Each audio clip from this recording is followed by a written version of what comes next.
क्रांतीज्योती सावित्रीबाई फुले यांच्या प्रतिमेस पुष्पहार अर्पण करावा। त्यानंतर प्रबोधनकार ठाकरे यांच्या प्रतिमेस पुष्पहार अर्पण करावा।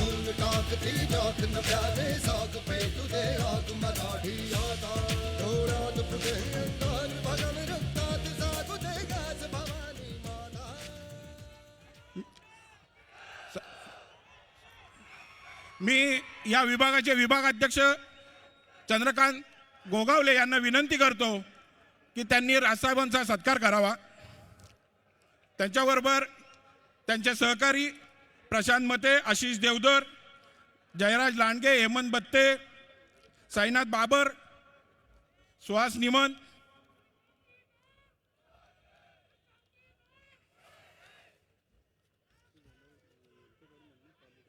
हो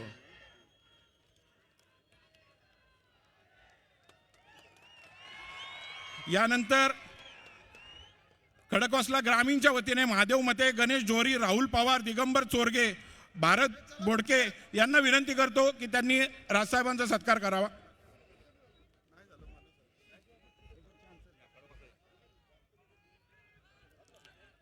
यानंतर मान्य राजसाहेब, या महाराष्ट्राचं नवनिर्माण आपल्या हातूनच घडेल, त्यावेळी या राज्याचा शेतकरी इतका वैभव संपन्न होऊ दे की तेव्हा माझ्या बाळीराजाचा नांगर हा चांदीचा असला पाहिजे। म्हणून आज आपणास महाराष्ट्र नवनिर्माण सेना माथाडी कामगार सेनेच्या वतीने चांदीचा नांगर देऊन आपला सत्कार करण्यात येत आहे। मी माथाडी कामगार सेनेचे अध्यक्ष अरविंदजी गावडे, यानंतर मी सन्माननीय राजसाहेबांना विनंती करतो की त्यांनी आपल्या सर्वांना मार्गदर्शन करावं।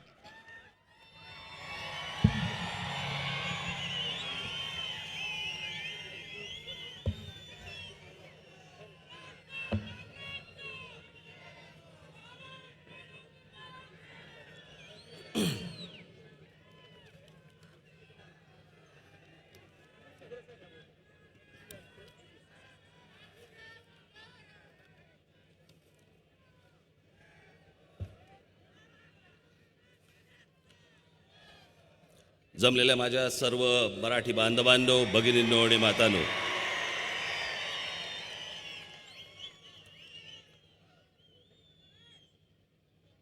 सभेला येण्यासाठी म्हणून जरा शहरातनं मार्ग काढत इथपर्यंत आलो।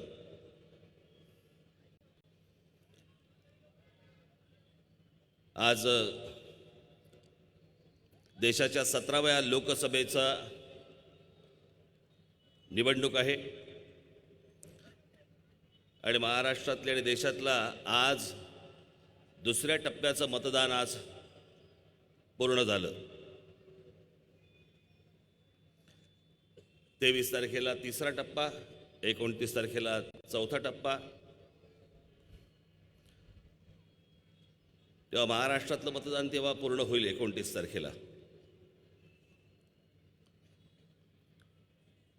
आणि माझ्या अजून जवळपास उद्या माझी महाडला सभा आहे आणि त्याच्यानंतर पुढे अजून माझ्या 4 सभा आहेत।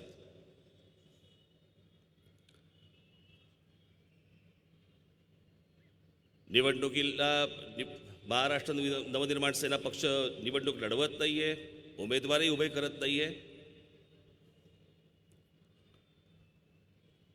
परंतु नरेंद्र मोदी आणि अमित शहांच्या विरोधामध्ये मी प्रचार करतोय। तो महाराष्ट्रभर करतोय आणि तो देशभर जातोय। मला कल्पना नव्हती की मी इथे महाराष्ट्रामध्ये भाषण करतोय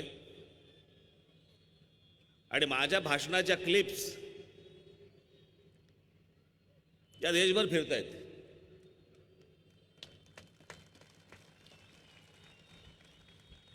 मलाही सुरुवातीला बरं वाटलं, जरा म्हटलं देशाला मराठी कळतंय।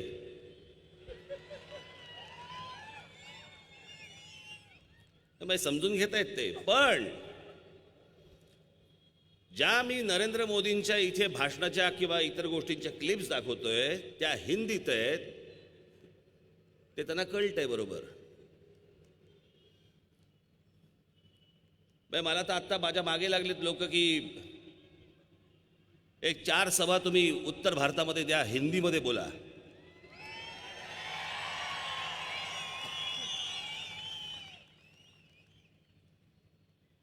हे आपलं आपलं बरं आहे इथे. मला हिंदीत पटकन शिवी पण देता येणार नाही. आपल्या कशा आपल्या भाषेमध्ये पटकन सुचते.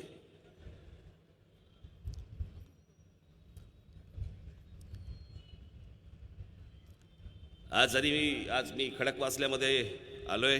या सगळ्या भागामधनं कधी इथे आल्यानंतर, कधी इथून कधी जाताना येताना माझ्या रमेश वांजळेची आठवण आल्याशिवाय कधी आजपर्यंत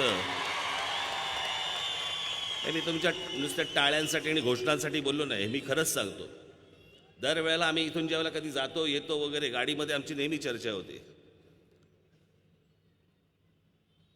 की माझा वाघ गेला. आज खरं तर असायला पाहिजे होते.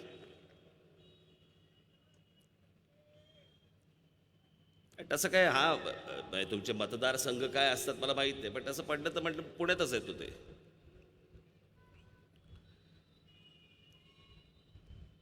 मी अनेकदा आमच्या गाडीमधल्या चर्चा असतात. पुण्यामधनं फिरत असताना, काय मुंबईमधनंही फिरत असताना तेच होतं. लहानपणी ज्या वेळेला पुण्यामध्ये येत असे, काय टुमदार सुंदर पुणं होतं. सुंदर होतं. मुंबई पण काय सुंदर होती.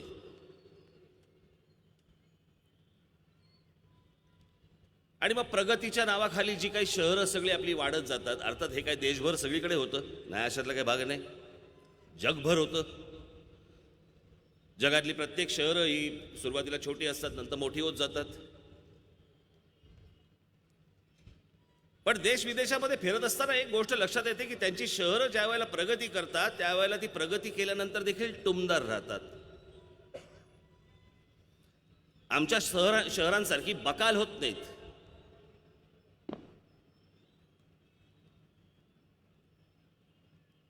कोण कुठे राहतंय, कुठच्या इमारती वाढतायत, कुठे काय होतंय, इमारतीमध्ये लोक राहायला जात आहेत, पण रोजच्या काही लागणाऱ्या ज्या काही गोष्टी असतात त्या आजूबाजूला मिळत नाहीत. मग हळूहळू दुकानं येतात, मग हळूहळू सगळ्या गोष्टी येतात, मग रस्ते होतात. असं शहर नाही बसत. परदेशामधली जेव्हा शहरं बसतात त्यावेळेला त्याला एक आकार उकार असतो, त्याला एक टाउन प्लॅनिंग नावाची गोष्ट असते. आमच्याकडे नुसती आपली शहरं आपली बकाल होत जातात, बकाल, दुसरं काही नाही होत. रस्त्यावरची वाहनं वाढतायत, पार्किंगची व्यवस्था नाही, लोकसंख्या वाढतेय, त्या मानाने कॉलेजेस मिळत नाहीत, हॉस्पिटल्स नाहीत, शाळा नाहीत. याला काय टाउन प्लॅनिंग नाही म्हणत. अशी शहरं उभी राहत नाहीत.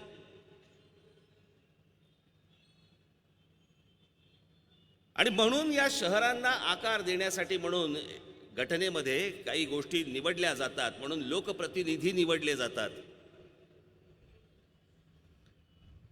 त्या त्या शहरांची बाजू मांडणारे, त्या त्या शहरामध्ये त्याचा अभ्यास करणारे, त्याच्याबद्दल बोलणारे असे लोकप्रतिनिधी निवडले जातात. आणि म्हणून त्या निवडणुका होतात.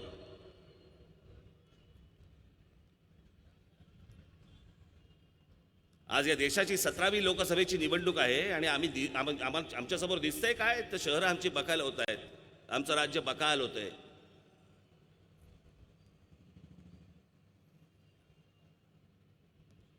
जगण्याची मूल्य ज्याला म्हणतो आपण, ती मूल्य जपण्याचं काम, घडवण्याचं काम हे राज्यकर्त्यांचं असतं, हे लोकप्रतिनिधींचं असतं. आणि ते त्यांची जबाबदारी पार पाडत नाहीत. नुसता एक राजकारणाचा आपला, निवडणुकीचा आपला एक खेळ करून ठेवतो आपण. आणि तो खेळ करून ठेवल्यावरती हे असंच आयुष्यामध्ये येणार, असंच भोगावं लागणार.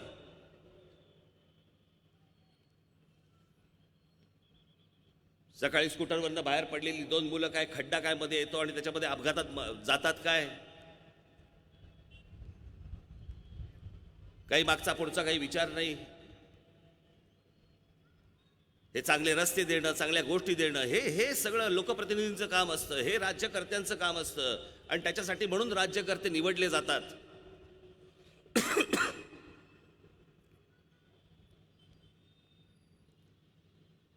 आणि ज्या वेळेला ते समोर तुमच्या येतात आणि भाषण ज्या वेळेला करतात आणि तुम्ही त्यांच्यावरती ज्याला विश्वास टाकता आणि विश्वास टाकल्यानंतर 5 वर्षानंतर तुमच्या लक्षात येतं की नाही, याच्यावरती मी विश्वास टाकला पण यांनी माझा केसाने गळा कापला. आज तीच परिस्थिती नरेंद्र मोदींची झालेली आहे. 5 वर्षापूर्वी ज्या माणसावरती या देशाने विश्वास ठेवला, 5 वर्षापूर्वी या माणसाने जे देशाला जी स्वप्न दाखवली,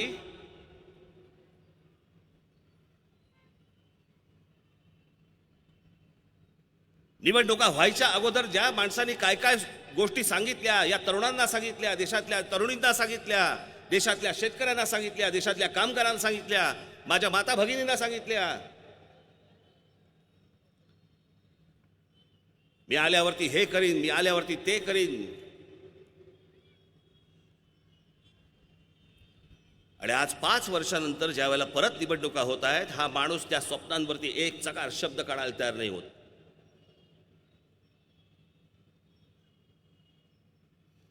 त्या विषयावरती बोलायला तयार होत नाही.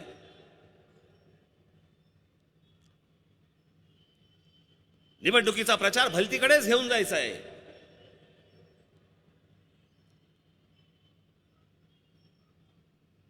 पुलवामामध्ये जे कोणी शहीद झाले आमचे जवान, त्यांच्या नावाने आता मतं मागतायत. ज्यांनी एअर स्ट्राईक केला त्या पायलटच्या नावाने आता मतं मागतायत. आणि काल तर माढ्यामध्ये त्यांनी कहरच केला. काल नरेंद्र मोदी यांनी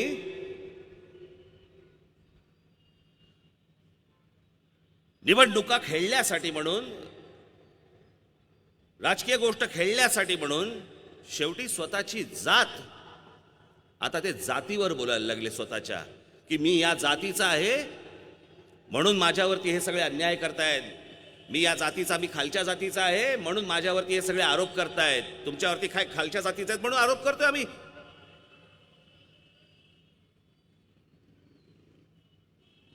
ऐका काल त्या माड्यात काय बोललेत ते, कि जिसका भी नाम मोदी है वो सारे चोर क्यों है? भाइयों बहनों, पिछड़ा होने की वजह से हम पिछड़ों को अनेक बार ऐसी परेशानियां झेलनी पड़ी है. अनेक बार कांग्रेस और उसके साथियों ने मेरी हैसियत बताने वाली, मेरी जाति बताने वाली गालियां देने में कोई कमी नहीं रखी है. आता जातीचं कार्ड वापरतायत.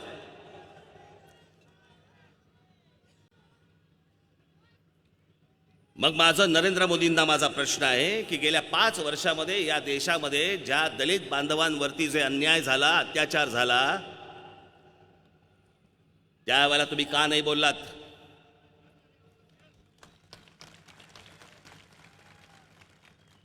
त्यावेळेला ते पिछडी जात, या सगळ्या गोष्टी का नाही आणल्या तुम्ही?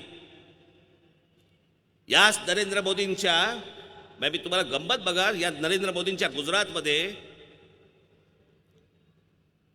आपल्याकडे काम करणारे असतात, काय त्यांना काय म्हणतात बाळा, जे मेलेलं जनावर असतं त्यांची कातडी काढतात, जो त्यांचा व्यवसाय आहे, जो पारंपरिक व्यवसाय आहे. डोर समाजाचे असतात किंवा अजून इतर कोणी समाजाचे असतात, काय मला त्याच्या काय जातीतलं मला फारसं काही कळत नाही. परंतु त्या समाजातल्या त्या लोकांना नरेंद्र मोदींच्या गुजरातमध्ये कातडं काढतायत म्हणून गोरक्षावाल्यांनी कशा प्रकारचं बडवलंय तुमच्या डोळ्यांनी बघा. 11 जुलाई को गुजरात के ऊना की घटना ने आग में घी का काम किया. यहाँ के समढियाला गांव में कुछ दलित युवकों को एक राजनीतिक संगठन के लोगों ने गोकशी का आरोप लगाते हुए पहले जमकर मारा, फिर ऊना ले गए और वहां गाड़ी से बांधकर शहर भर में घुमाया. ये आप बीती एक पीड़ित ने सुनाई. हमारे गांव के बाजू में एक गांव है, बेड़िया गांव, वहां से फोन आया था मेरा पापा के फोन में. उस खेडूत का फोन था, उसकी गाय मर गई थी, तो जिसको मेरे पापा को फोन किया, और हमारे पास चकड़ो रिक्शा है, वो छकड़ो रिक्शा लेकर हम वो गांव पे गया और गाय मर गई थी। वो गाय को रिक्शा पे भरकर हमारे गांव के सीम पे आया और गाय मर गई थी। उसके हम खाल काट रहे थे तो थोड़ी देर बाद वो गौरक्षक लोग आकर हमारे ऊपर अचानक हमले करे। 10 जन थे उस पर। 5 मिनट बाद 50-40% लोग आ गए। पेशे से चर्मकार ये दलित सदियों से मरे हुए मवेशियों को ठिकाने लगाने और उनका चमड़ा निकालने का काम करते रहे हैं। गोकशी के नाम पर इन लोगों के साथ ऊना में हुए अत्याचार में अब नए तथ्य सामने आ रहे हैं। आरोप लग रहा है कि सब कुछ पुलिस की जानकारी में हुआ।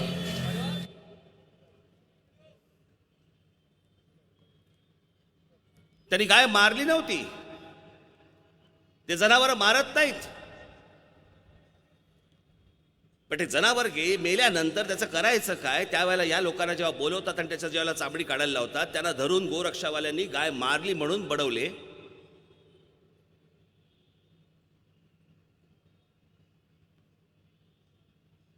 मग याच गायीच्या बाबतीत जे बीफ एक्सपोर्ट करतात, जे गायीचं मांस परदेशामध्ये पाठवतात, एक्सपोर्ट करतात, त्यांच्याविषयी नरेंद्र मोदींचं स्वतःचं मत काय आहे हे एकदा ऐका। लाव रे। आप कत्ल खानों की बात करते हैं तो एक समुदाय विशेष की रोजी रोटी भी उससे जुड़ी है। दूसरी बात ये कि एनडीए के कार्यकाल में भी मीट एक्सपोर्ट बड़े पैमाने पर हुआ, तो उस समय आपकी सरकार ने क्यों नहीं किया कुछ? मैं देखूंगा उस समय उनके क्या प्रॉब्लम थे, मैं देखूंगा, लेकिन इन दिनों स्थिति गंभीर होती गई। उस समय हो सकता है, शुरू में मेरे पास डिटेल नहीं है, उस समय हो सकता है कि हमारे पास दूध न देने वाले पशुओं की संख्या एक्सेस हुई हो, उस पर से एक विचार बना हो। लेकिन ये आपकी जानकारी सही नहीं है कि कोई एक कम्युनिटी इस बिजनेस में है, ऐसा नहीं है जी। मेरे कई जैन मित्र हैं जो इस व्यापार में है, इसको किसी कम्युनिटी से मत जोड़िए। मेरे काही जैन मित्र हैं जो इस व्यापार में है हे सांगतायत, मग त्यांना का बडवलत? या देशामधली जवळपास 50 ते 60 माणसं ठार मारली गेली। हे सरकार तेव्हा काय करत होतं? नरेंद्र मोदी त्यावेळेला काय करत होते? या गोष्टी थांबवण्यासाठी, वाचवण्यासाठी त्यांना नरेंद्र मोदींनी काय केलं? जर तुमचे जैन मित्र जर समजा बीफच्या एक्सपोर्ट मध्ये जर समजा तो व्यापार करत असतील, बाकीच्यांना का दोष देताय?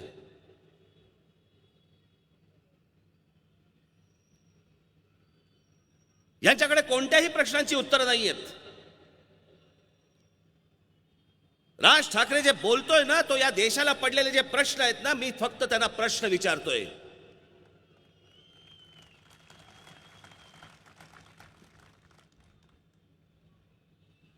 कोणत्या गोष्टीत सुधारणा झाली? मला एकदा एक तर गोष्ट सांगा मला, कोणत्या गोष्टीत सुधारणा झाली? अमित शहाच्या मुलगा सोडून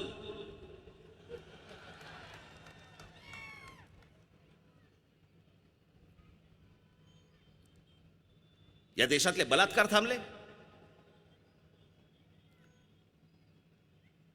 हेच नरेंद्र मोदी ज्या वेळेला विरोधी पक्षामध्ये होते आणि विरोधी पक्षातनं ज्यावेळेला सत्तेमध्ये आले, सत्तेमध्ये आल्यावरती यांची भाषा बदलली।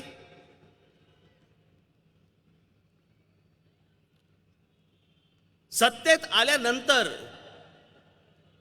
एका कुठेतरी परदेशामध्ये कुठेतरी ते बोलत होते, परदेशात होते का इथेच होते मला आता कल्पना नाही त्याच्या त्या व्हिडिओवरनं, परंतु इथे असताना त्यांच्या काळामध्ये काही गोष्टी घडतायत याच्याबद्दलचं समर्थन आता त्यांच्या तोंडून आहे का? जब किसी छोटी बालिका पर बलात्कार होता है, कितनी दर्दनाक घटना है जी। लेकिन क्या हम ये कहेंगे कि तुम्हारी सरकार में इतने होते थे, मेरी सरकार में इतने होते हैं? मैं समझता हूं इससे बड़ा गलत रास्ता नहीं हो सकता है।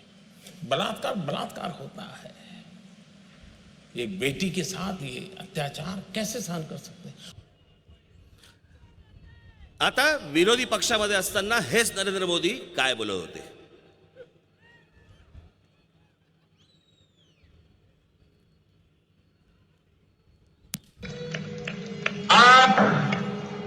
जब वोट करने जाए तब पल भर के लिए उस निर्भया को याद करना जिसके कारण आपको दिल्ली की हर बहन बेटी याद आएगी और तब जाकर के कमल के निशान पर वोट दबाना।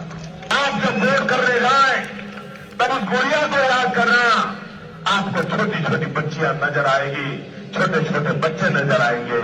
आपका दल उनकी सुरक्षा के लिए, उनके भविष्य के लिए उनको स्मरण करके जाइए, उस गुड़िया को स्मरण करके जाइए, कमल के निशान पर बटन दबाइए और गारंटी लीजिए हमारी किसी गुड़िया को कभी कुछ होगा नहीं।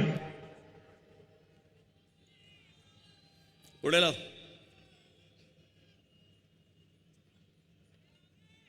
भाइयों बहनों, दिल्ली की धरती पर निर्भया का कांड हुआ। एक गरीब बेटी को जुल्म से मार दिया गया, उस पर बलात्कार हुआ। ये निर्भया का कांड आपकी आंखों के सामने हुआ। ये नीच राजनीति है कि नहीं?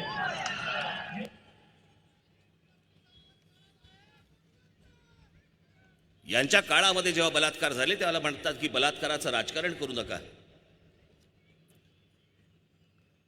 आणि ज्यावेळेला दुसऱ्या सरकारच्या काळात झाले त्यावेळेला दुसऱ्या सरकारवरती हे बोट ठेवतायत आणि सांगतायत की ती आठवा, निर्भया आठवा, आणि कमळावरती बटन दाबा, हे मोदी सांगतायत. तुम्ही राजकारण करताना ह्यांना काहीच नाही वाटलं? या मोदी सरकारच्या काळात 2012ला निर्भया बलात्कार 2012ला झाला. कुठे त्याचे आकडे? 2012ला निर्भया बलात्कार झाला आणि त्यानंतर या देशामध्ये जवळपास 24,922 बलात्कार झाले त्या वेळेला, त्या वर्षी. 2013ला 33,707 बलात्कार झाले या देशामध्ये. 2014ला ज्या वेळेला हे आले त्या वर्षी 36,735 बलात्कार झाले नरेंद्र मोदींच्या काळात. 2015ला 34,651 बलात्कार झाले या देशात. 2016ला 38,891 बलात्कार झाले या देशात. काय वेगळं झालं? आणि गंमत म्हणजे 2017 आणि 18चा रिपोर्ट दाबून टाकलाय, बाहेर येऊ देत नाहीयेत. मला असं वाटतं आजचीच महाराष्ट्र टाइम्सची बातमी आहे ऑनलाईनवरची, की 2017 आणि 2018चे सगळे जेवढे रिपोर्ट्स आहेत, गुन्हेगारीचे रिपोर्ट्स आहेत, बलात्काराचे रिपोर्ट्स आहेत, बाहेर येऊ देत नाहीयेत. सगळे रिपोर्ट दाबून टाकलेत, तुमच्यापर्यंत पोहोचू नये, तुमच्यापर्यंत येऊ नयेत.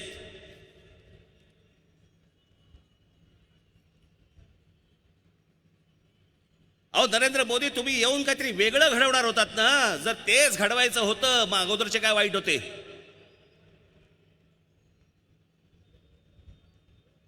मग परिवर्तन का झालं या देशामध्ये? तुम्ही काहीतरी वेगळं करणार, वेगळे स्वप्न दाखवलीत म्हणून या देशाने तुम्हाला भरभरून मतदान केलं, तुमच्यावरती प्रेम केलं, त्याच्या मोबदल्यात तुम्ही हे दिलत, या गोष्टी दिल्यात. आधीच्या सरकारहून वाईट गोष्टी दिल्यात.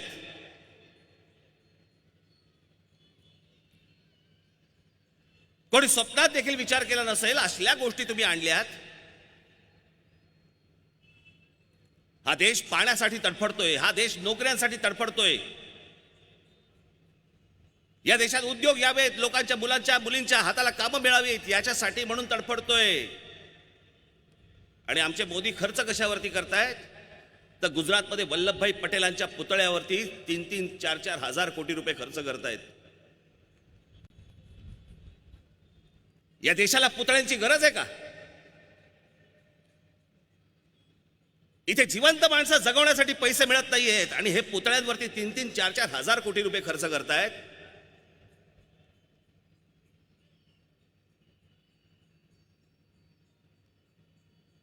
बरं, त्यातही धोका.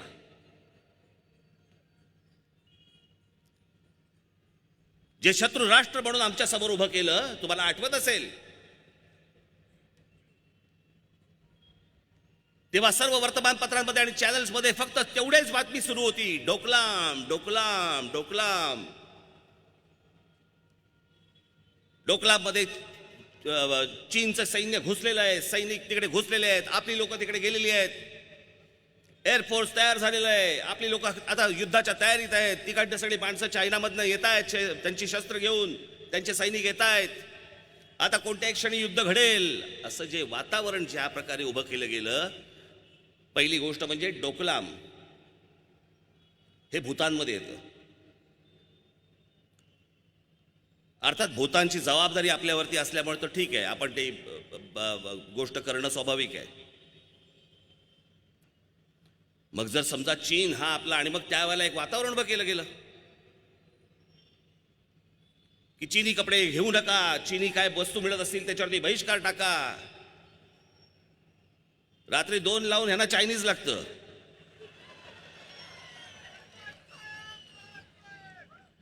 बाकी सगळं बंद करा, आपल्या नाक्यावरची चायनीजची गाडी राहिली पाहिजे. सगळ्या चीनी वस्तूंवरती बहिष्कार टाका, चीनी वस्तूंवरती या गोष्टी करा, सगळं करा. हे आपले शत्रू आहेत, ते आपल्यावरती येत आहेत.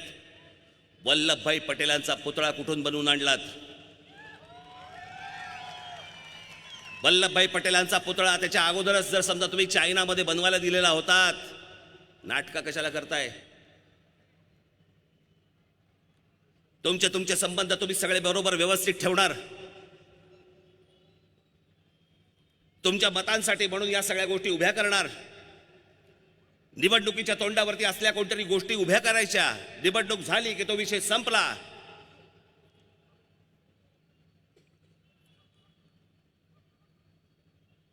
एवढ्यासाठी म्हणून दिलं नरेंद्र मोदींना निवडून, ही सगळी नाटकं आणि थेरं करण्यासाठी म्हणून दिलं.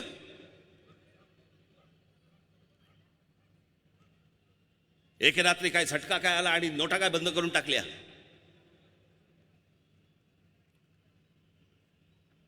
या देशामधल्या करोडो लोकांच्या नोकऱ्या गेल्या. जे हाताचं काम होतं ते हाताचं काम निघून गेलं. अनेक कंपन्या बंद झाल्या. आता आजची बातमी घ्या, जेट एअरवेज बंद झाली. गेले इतकी वर्षाची कंपनी चालू होती या देशामध्ये, ती कंपनी बंद झाली. आज त्या कंपनीमध्ये काम करत असलेल्या लोकांचं हजारो लोक आहेत, हजारो काय लाखो लोक आहेत. काय झालं आज? काय नाही, हातावर हात ठेवून बसलेत.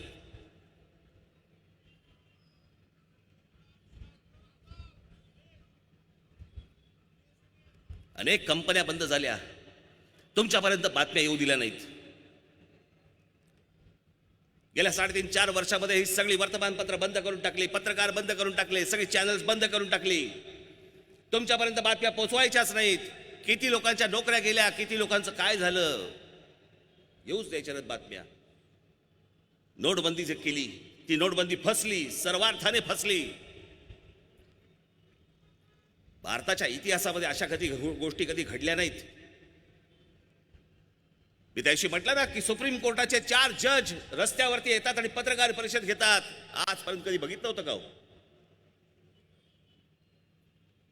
1947 साली या देशाला स्वातंत्र्य मिळाल्यापासून आजपर्यंत 2018-19 पर्यंत या देशाने कधी पाहिलं नव्हतं की सुप्रीम कोर्टाचे जजेस हे रस्त्यावरती येत आहेत, पत्रकार परिषद घेत आहेत आणि सांगतायत काय, या देशाची लोकशाही धोक्यात आहे, आमच्यावरती दडपण येत आहे. आम्हाला सांगितलं जात आहे की अशा प्रकारचे निर्णय द्या, सरकारकडनं सांगितलं जात आहे, जे आम्हाला मान्य नाही. या देशाची लोकशाही धोक्यात आहे.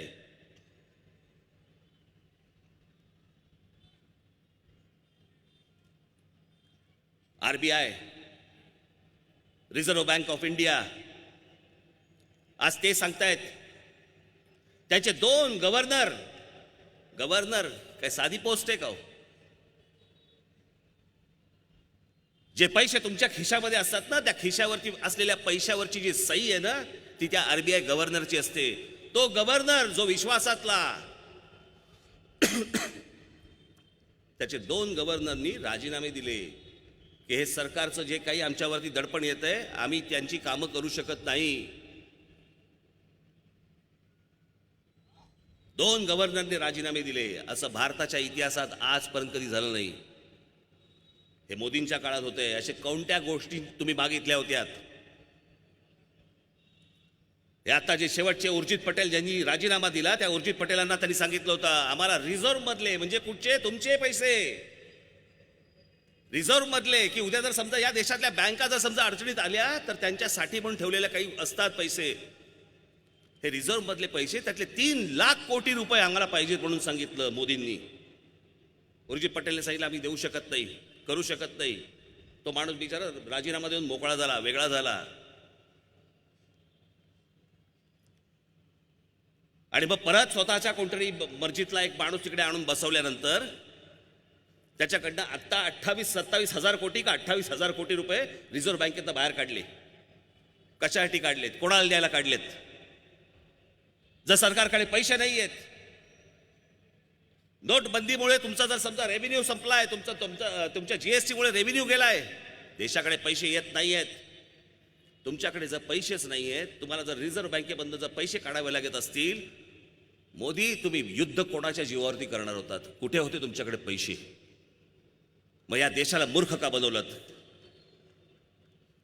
युद्ध सदृश परिस्थिती का निर्माण केली? आणि हे मी 4 वर्षापूर्वी सांगितलं होतं. 4 वर्षापूर्वी बोललो होतो की 2019च्या निवडणुकीच्या तोंडावरती नरेंद्र मोदी युद्ध सदृश परिस्थिती निर्माण करतील, आणि ती त्यांनी केली.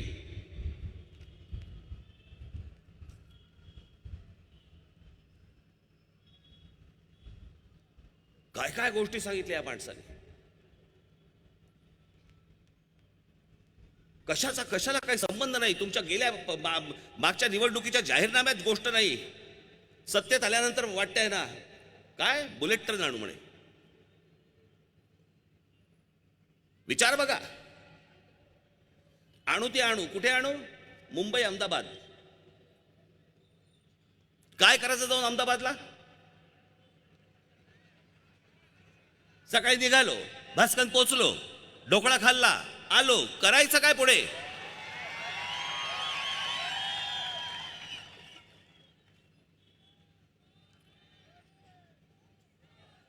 आणि त्याच्यावरती परत म्हणतायत काय?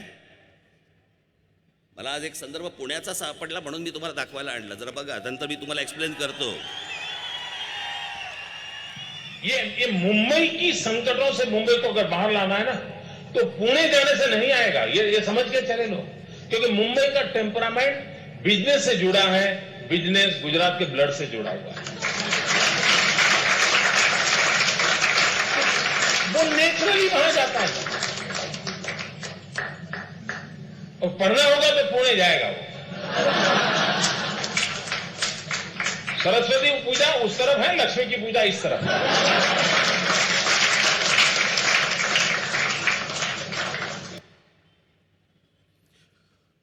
आता मला ह्या प्रश्नाचं उत्तर नरेंद्र मोदींनी द्यावं. मग गुजरातमधले असंख्य गुजराती गुजरात सोडून महाराष्ट्रात काय येत आहेत? ते व्यवसाय करण्यासाठी त्यांना महाराष्ट्राची भूमिका योग्य वाटते आणि गुजरातची भूमिका अयोग्य वाटते आहे. ते तिकडनं घरदार सोडून जर समजा महाराष्ट्रामध्ये येत असतील तर त्या गुजराती समाजालाही कळलंय की या लोकांनी गुजरातमध्ये काही केलेलं नाहीये. आपल्याला जर व्यवसाय करायचा असेल तर आपल्याला महाराष्ट्रातच जावं लागेल. कारण का? तर या महाराष्ट्रातल्या मराठी माणसाच्या मनाने जे इथली जमीन, जी मशागत केलेली या जमिनीची, त्याच्यामुळे जे उत्तम वातावरण आहे ते महाराष्ट्रामध्ये आहे. म्हणून असंख्य लोक ज्या वेळेला त्यांचं राज्य सोडून महाराष्ट्रामध्ये येत आहेत आणि ह्यांच्या बुलेट ट्रेनसाठी सांगतायत की धंदा मला तिकडे न्यायचा आहे. आज असंख्य पंतप्रधान या देशामध्ये आले, अनेक देशांचे, पण नरेंद्र मोदींना असं कधी वाटलं नाही की दुसऱ्या राज्यांमध्ये आपण त्यांचं स्वागत करावं. जे बाहेरचे राष्ट्राध्यक्ष आले, जे पंतप्रधान आले आहेत, त्या सर्व पंतप्रधानांना नरेंद्र मोदी घेऊन हे गुजरातमध्ये गेलेत. महाराष्ट्रात नाही आलेत, पंजाबमध्ये नाही गेले, तामिळनाडूमध्ये नाही गेले, पश्चिम बंगालमध्ये नाही गेले, उत्तर प्रदेशमध्ये नाही गेले, कुठेही नाही गेले.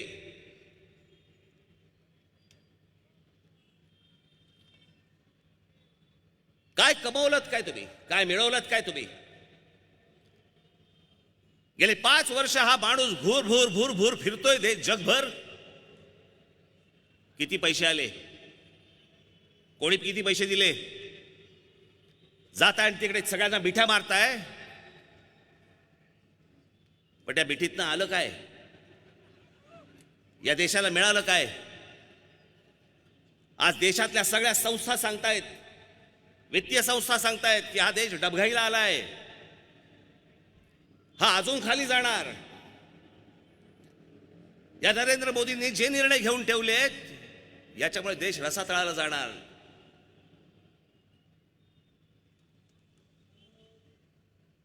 पुन्हा यांच्या हातामध्ये सत्ता देणार.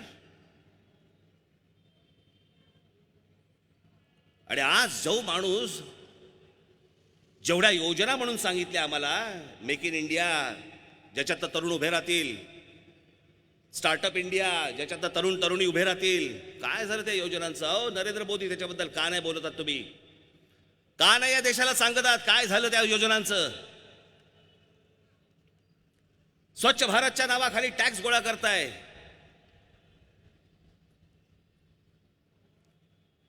मागे तो एक झटका आला त्या रामदेव बाबामुळे. सगळे आपले योगा करा, सकाळी योगा करा. हा देश गळ्यात तगडा अडकून पडलाय.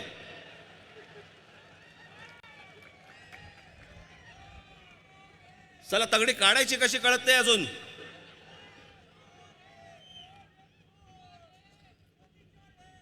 तो आपला रामदेव बाबा तिकडे अप्पर डिप्पर मारत बसलाय.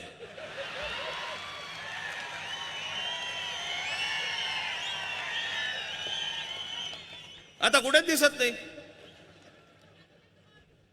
मागे त्या अण्णा हजारेंच्या आंदोलनामध्ये बाईचे कपडे घालून पळत सुटला होता.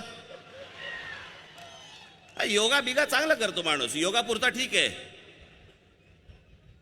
एका माणसाचा धंदा एकदम अचानक 5 वर्षामध्ये हजारो कोटीचा धंदा होतो कसा, झाला कसा? आज भारतीय जनता पक्षाकडे एवढे पैसे आले कुठून?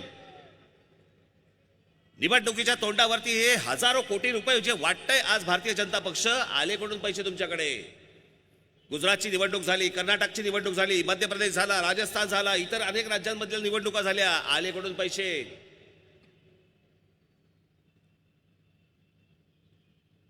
नोट बंद झाल्यावरती ह्या देशातला प्रत्येक नागरिक रांगेमध्ये उभा होता, बँकेच्या रांगेमध्ये उभा होता. जवळपास 100-125 माणसं त्या रांगेमधली मेली. मग तुमच्याकडे कॅश कुठून आली? भाजपकडे पैसे कुठून आले? भारतीय जनता पक्षाचं केंद्रीय कार्यालय, त्यांचं head office 7 star office. Amit Shah म्हणतायत की अशा प्रकारचं ऑफिस जगाच्या पाठीवरती कुठच्या राजकीय पक्षाचं नसेल, असं ऑफिस भारतीय जनता पक्षाचं आहे. झालं कसं? आले कुठून पैसे? आज देशभर पैसे वाटायला ही कॅश आली कुठून? पोलिसांच्या समोर वाटतायत पैसे. पोलीस तरी काय करतील? पोलीस तरी काय करतील? कोणाची कंप्लेंट करायची? आणि उद्या कंप्लेंट केल्यानंतर हेच बडतर्फ करणार, हेच नोकरीवरून काढून टाकणार. पोलीस म्हणतात जाऊ देत. जी गोष्ट आमच्या जवानांच्या बाबतीत जर काश्मीरमध्ये होऊ शकते, पोलिसांच्या बाबतीत का नाही होणार?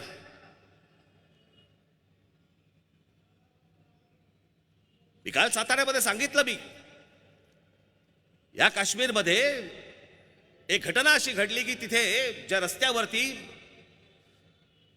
आपले जवान म्हणजे आपली आर्मी, सीआरपीएफ हे बॅरिकेड्स टाकतात आणि तिकडे चेकिंग होतं, गाड्यांचं चेकिंग होतं, त्याला चेकपोस्ट म्हणतो ना आपण.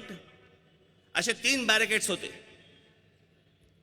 एक गाडी आली, त्यांनी पहिलं बॅरिकेड उडवलं, पुढे गेले, त्यांनी थांबवलं, तिकडे थांबला नाही. पुढच्या बॅरिकेड पाशी गेला, ते उडवलं, तिथेही नाही थांबला तो माणूस. आतमध्ये 2-3 माणसं होती.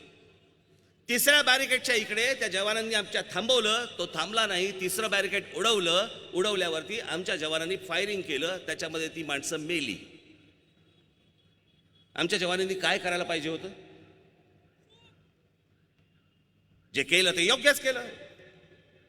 जिकडे गाड्या चेक केल्या जातात, चेक पोस्ट आहे, तिकडे गाडी थांबवणं त्यांचं कर्तव्य आहे. त्यांनी न थांबवता त्या चेकपोस्ट समजा उधळल्या, तर आमच्या जवानांनी काय करायला पाहिजे? त्यांनी केलं ते योग्य केलं, त्यांनी शूट केलं.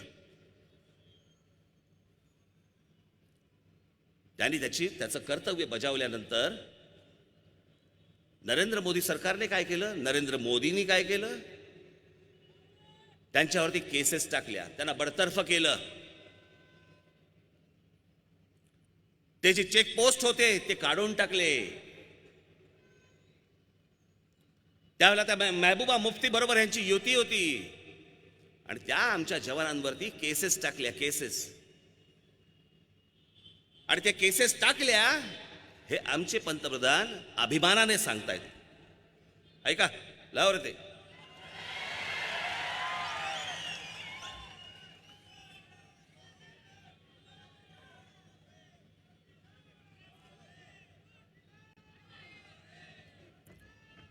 आहे ना, नाही आणलं? अच्छा, याच्यात नव्हतं, पण त्याच्यात होतं ना, क्लिप होती ना ती. 2 मिनिट बघ, समाधान जरा चेक करू देत.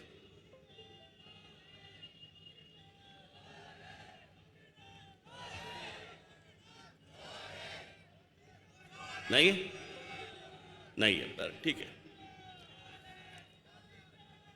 त्यांना त्या आहे ना मारतानाचा तरी आहे.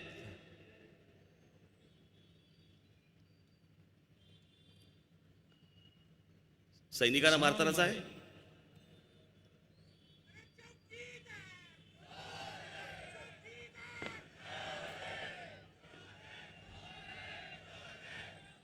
असो, ठीक आहे. यांनी तिकडे भाषण केलं व्यासपीठावरनं की बघा हे मोदी सरकारने कसं कामगिरी केली आणि कशी कामगिरी केली. तर म्हणे या सगळ्यांवरती आम्ही केसेस टाकल्या, या जवानांवरती त्यांना बडतर्फ केलं. पहली बार 30 साल में पहली बार ये मोदी सरकार की कमाल देखिए. पहली बार सेना ने प्रेस कॉन्फ्रेंस करके कहा कि जो 2 नौजवान मारे गए थे सेना की गलती थी और सेना ने अपनी गलती मानी. इंक्वायरी कमीशन बैठा और जिन लोगों ने गोली चलाई थी उन पर केस दर्ज कर दिया गया. ये मेरे नेक इरादों का सबूत है मेरे भाई बहन. 30 साल में नहीं हुआ है, 30 साल में नहीं हुआ है. और इसलिए मेरे कश्मीर के भाइयों बहनों, मैं आपको न्याय दिलाने के लिए आया हूं. अभिमानाने सांगतायत की माझ्या काळामध्ये मी आमच्या आर्मीवरती केसेस टाकल्या, त्यांना बडतर्फ केलं. पुढचा आहे तो व्हिडिओ. त्याचा परिणाम काय झाला बघा.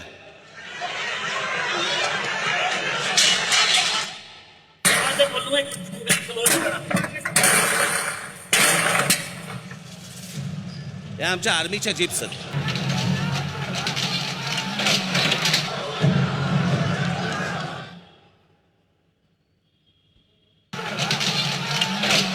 Go India! Go back! Go back!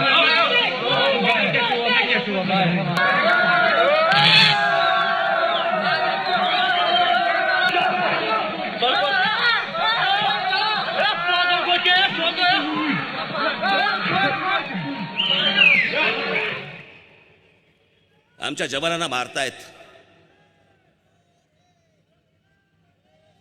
आमच्या जवानांच्या हातामध्ये शस्त्र असून देखील ते काही करू शकत नाहीयेत. का? काही केलं बडतर्फ करतील, केसेस टाकतील. ही आमच्या जवानांची परिस्थिती करून ठेवली होती या माणसाने. जिकडे लक्ष द्यायला पाहिजे तिकडे लक्ष दिलं गेलं नाही. या देशामध्ये पैसा आणायला पाहिजे होता, या देशासाठी पैसा आणायला पाहिजे होता, तिकडे लक्ष दिलं नाही. पण या देशाचा तुमचा आमचा पैसा, बँकांमधला पैसा जो ज्या लोकांनी लुटला, जे परदेशात गेले, निघून गेले, हे नरेंद्र मोदींच्या काळामध्ये निघून गेले. मी फक्त आता माझ्याकडे फक्त काही जणांची एक यादी आली आहे. नुसते फक्त त्यांचे पैशांचे आकडे वाचून दाखवतो तुम्हाला मी. फक्त त्यांचे आहेत, आहे का रे त्याचं. विजय मल्ल्या 9,000 कोटी. आता गब्बत बघा, हा व्यवसाय करत होता माणूस. मी जी काही माहिती काढली त्यावरून मला नक्की माहिती आहे की हा माणूस व्यवसाय करत होता, व्यवसायामध्ये ह्याला त्रास झाला, डुबला गेला, पण ह्याला पैसे बुडवायचे नव्हते. हा सरकारला पैसे द्यायला तयार होता, तरी याला पळून जायला लावलं. दुसरा, नीरव मोदी, मेहुल चोक्सी 12,636 कोटी रुपये घेऊन फरार. जतीन मेहता 7,000 कोटी, ललित मोदी 125 कोटी, निलेश पारेख 2,223 कोटी, नितीन संदेसरा आणि चेतन संदेसरा 5,000 कोटी, संजय भंडारी 150 कोटी, विक्रम कोठारी 800 कोटी, संभ्या सेठ 390 कोटी, रितेश जैन 390 कोटी, आशिष जोबनपुत्रा 390 कोटी आणि अजून 31 लोकांची यादी अजून आहे. अजून त्याच्या पलीकडे जे माहिती नाहीत असे किती माहीत नाहीत. यांची यादी संसदेत जाहीर केली म्हणून ती कळली. बाकी असे इतर किती जण गेलेत कल्पना नाही. पैसे कोणाचे? पैसे तुमचे आमचे. काळात कोणाच्या गेलेत? नरेंद्र मोदींच्या काळात गेलेत. काय मिळवलं काय मला जरा सांगा. या नरेंद्र मोदींना या देशाचा पंतप्रधान करून काय मिळवलं काय?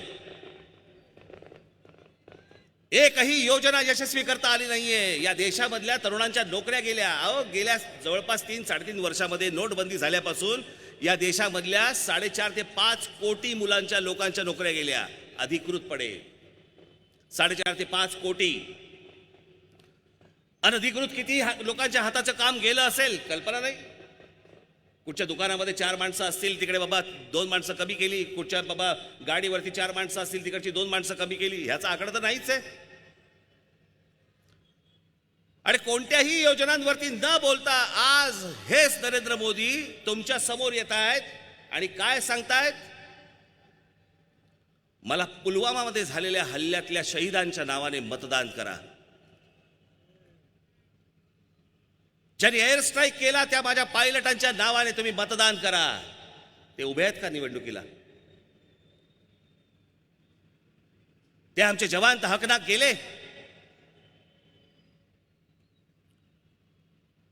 त्या जवानांच्या नावाने आज आमचा पंतप्रधान मतं मागतोय. जी स्वप्न या देशाला दाखवली त्या स्वप्नांवरती हा माणूस पंतप्रधान आमचा मतं मागायला तयार नाहीये, तुमच्याशी बोलायला तयार नाहीये. आज तुमच्या पुढे मतं घेण्यासाठी म्हणून आमच्या जवानांचे चेहरे पुढे करतोय माणूस.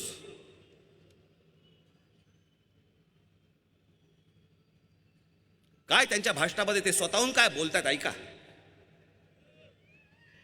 मैं आपसे कहना चाहता हूं मेरे देश के फर्स्ट टाइम वोटर को, आप भी संकल्प कीजिए कि पहला वोट आपका जो आपके जीवन की ऐतिहासिक घड़ी है, आपके जीवन पर याद रहेगा कि पहला वोट कब डाला, कहां डाला, कौन सा चुनाव था, किसको डाला. ये जीवन भर याद रहने वाला है.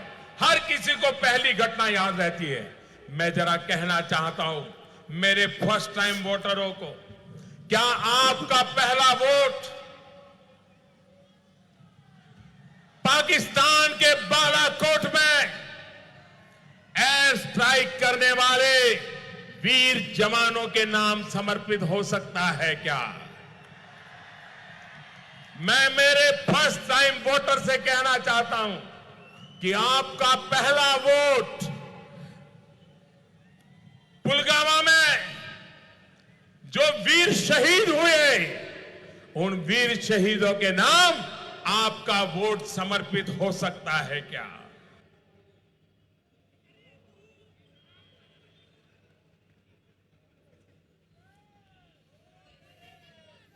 किती निर्ढावलेला असेल माणूस बघा. की आमच्या जवानांच्या नावाने मतं मागायची वेळ आली या माणसावरती 5 वर्षानंतर. आणि याच माणसाच्या मनात मी माझ्या सभेमध्ये हे दाखवतो मुद्दामून दाखवणार की या माणसाच्या मनात आमच्या जवानांबद्दल काय प्रेम आहे आणि काय आस्था आहे ते एकदा बघा. सेना में एक जवान जितना साहस करने का ताकत रखता है ना, उससे ज्यादा साहस करने का ताकत व्यापारी रखता है. सेना में एक जवान जितना साहस करने का ताकत रखता है ना, उससे ज्यादा साहस करने का ताकत व्यापारी रखता है। आमच्या जवानापेक्षा या देशाचा व्यापारी जास्ती साहसी आहे म्हणतात.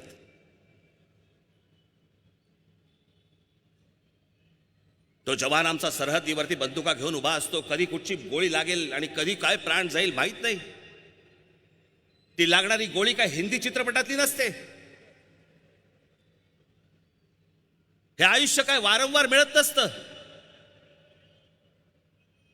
कोणाचा पुनर्जन्मावरती विश्वास असेल किंवा नसेल, परंतु एकदा ती हाकणार तो गेला की गेला.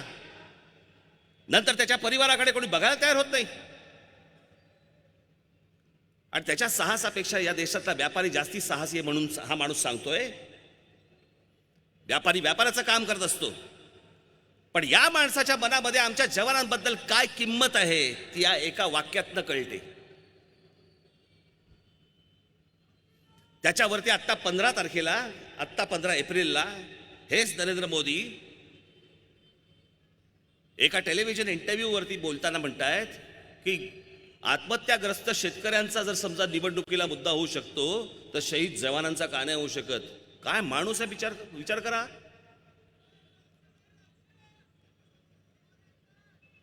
हा मुद्दा का होऊ शकत नाही म्हणतोय निवडणुकीचा. ऐका, किसान मरे तो चुनाव का मुद्दा, लेकिन जवान मरे तो चुनाव का मुद्दा नहीं. ये कैसे हो सकता है? किसान मरे तो चुनाव का मुद्दा, लेकिन जवान मरे तो चुनाव का मुद्दा नहीं. ये कैसे हो सकता है?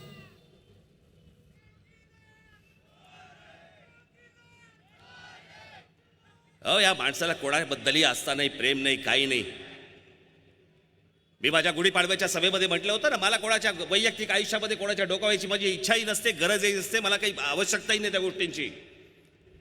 या माणसाने ती गोष्ट सार्वजनिक केली म्हणून मी ती गोष्ट बोललो गुढीपाडव्याच्या सभेमध्ये. वर्षातनं एकदा वाढदिवसाला हा माणूस जाऊन स्वतःच्या आईला भेटतो, तोही मीडिया घेऊन, फोटोग्राफर्स घेऊन जाऊन नमस्कार करताना मीडिया घेऊन. माझी आई पण माझ्या घर बरोबर राहते हो, घरी बाजूच्या खोलीत राहते. जाऊ का घेऊन, या ना आई, आलोय ग.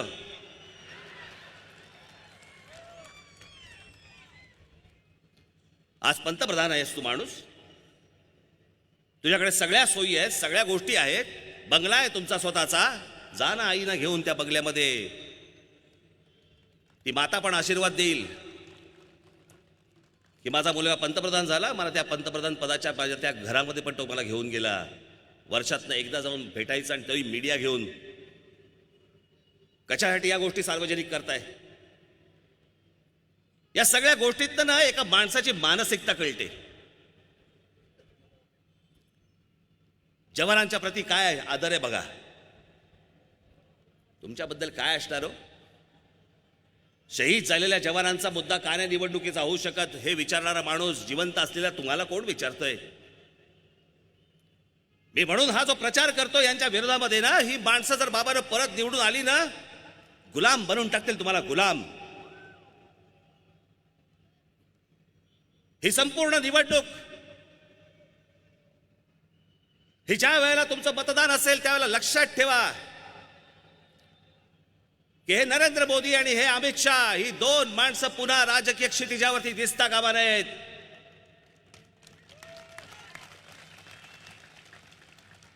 आज इतर कोणत्याही व्यक्ती बघायच्या नाहीयेत. आज इतर कुठचेही पक्ष नाही, काही नाही, काही नाही. ही दोन माणसं आणि ही दोन माणसं नसावीत. म्हणून तुम्हाला भारतीय जनता पक्षाला मतदान करायचं नाही. ही माणसं येतील असं कोणतेही कृत्य या देशातल्या कोणीही करता कामा नये. या दोघांना उपयोग होईल असली कुठचीही गोष्ट तुम्ही करता कामा नये. 5 वर्षामध्ये त्यांनी जे रंग दाखवलेले आहेत ना, विचार करा 5 वर्षाचं हे रंग अशा प्रकारचे दाखवू शकतो माणूस. पुढच्या 5 वर्षानंतर काय करतील हे. मी काल पण सांगितले, इथे माझे पत्रकार बांधव बसलेले आहेत. आज लिहू शकताय, जर दुर्दैवाने या देशामध्ये जर ही माणसं परत निवडून आली, आजच संपूर्णपणे मीडियाची आणि पत्रकारांची गळचेपी करून टाकलेली आहे. उद्या हे पत्रकार जे आहेत ह्यांच्यासमोर घटना घडतील, लिहू शकणार नाहीत. यांच्यासमोर घटना घडतील, बोलू शकणार नाहीत. सगळ्या गोष्टी बंद करून टाकतील. आणि म्हणून ही निवडणूक अत्यंत महत्वाची आहे. एका महत्वाच्या टप्प्यावरती हा देश उभा आहे. या देशाला हुकुमशाही पाहिजे का या देशाला लोकशाही पाहिजे हा ठरवण्याची ही निवडणूक आहे. आणि त्याच्यामुळे येणाऱ्या निवडणुकीच्या मतदानाच्या दिवशी तुम्ही योग्य सारासार विचार कराल. ही दोन माणसं पुन्हा दिसता कामा नये याचा विचार कराल अशी एक आशा अपेक्षा आपल्या सर्वांकडे बाळगतो आणि आपल्या सर्वांची मी रजा घेतो. धन्यवाद. जय हिंद, जय महाराष्ट्र. धन्यवाद राजसाहेब. महाराष्ट्र नवनिर्माण सेनेच्या प्रथेप्रमाणे राष्ट्रगीताने सभेची सांगता होईल.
भारत माता की, भारत माता की, भारत माझी माता की. सर्वांना नम्र विनंती आहे की इथे ज्या माता भगिनी इथे आलेल्या आहेत त्यांना जाण्यासाठी सर्वप्रथम आपण सर्वांनी रस्ता करून द्यावा. धन्यवाद.